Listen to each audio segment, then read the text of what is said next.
Hi everyone, welcome to another video, and today I want to talk about vulnerability and whether vulnerability represents weakness or strength. Because I think more and more people are starting to realize how being vulnerable shows strength, but there's still a lot of people that don't really see that. So I just wanted to come here and explain my point of view. So when you're being vulnerable, what does this mean? It means that you're showing up, whether that is in a situation, in a relationship, doesn't matter what kind of relationship it is, even in a work environment, you're showing up as yourself, as your true self. You're exposing who you really are, and you are owning up to that, okay? So you don't mind people seeing your true self. You are exposing your feelings. This is how I feel, this is what I think, this is who I am. So that is the real meaning of being vulnerable.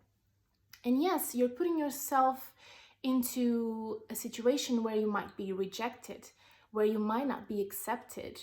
The other person or the other people around you might say, well, I don't really like who you are. I don't think your feelings are valid, but that really does not matter. Because by being true to yourself and showing up as who you really are, that's where your strength is.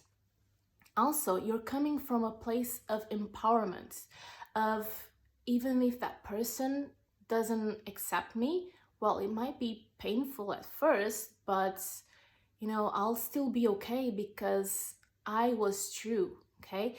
If you're not being vulnerable, that's when you're really coming from weakness. Because why exactly are you not allowing yourself from being vulnerable? Because you're afraid that you're not going to be accepted, that you're afraid that it's not going to work out, that you're going to be rejected or hurt in any way.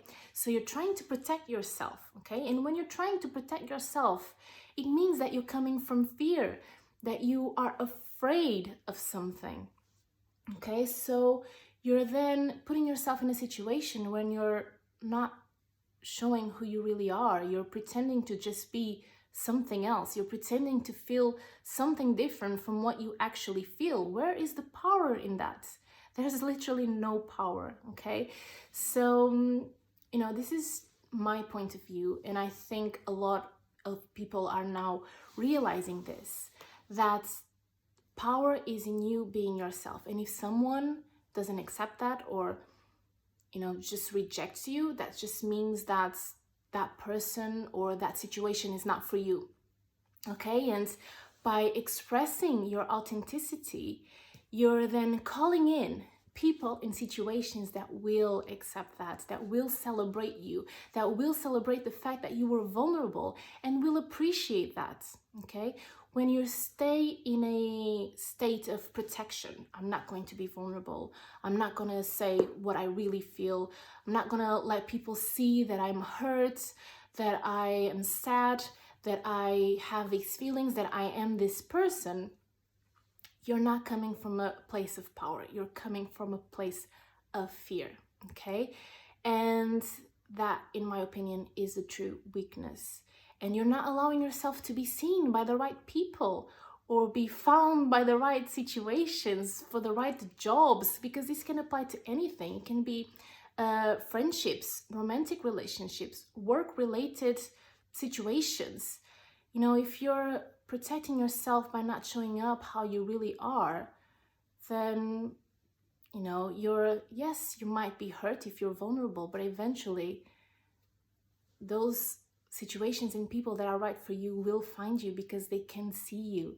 If you're not showing up, if you're not being vulnerable, you might not be rejected by certain people or certain situations, but they will be the wrong ones anyway, and you're going to spend the rest of your life pretending to be someone that you're not, pretending to feel something that you don't feel, and you might not be hurt by other people, but you're hurting yourself.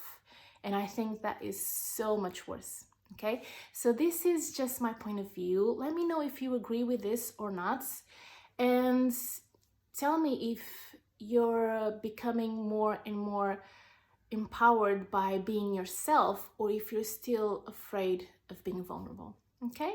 Bye!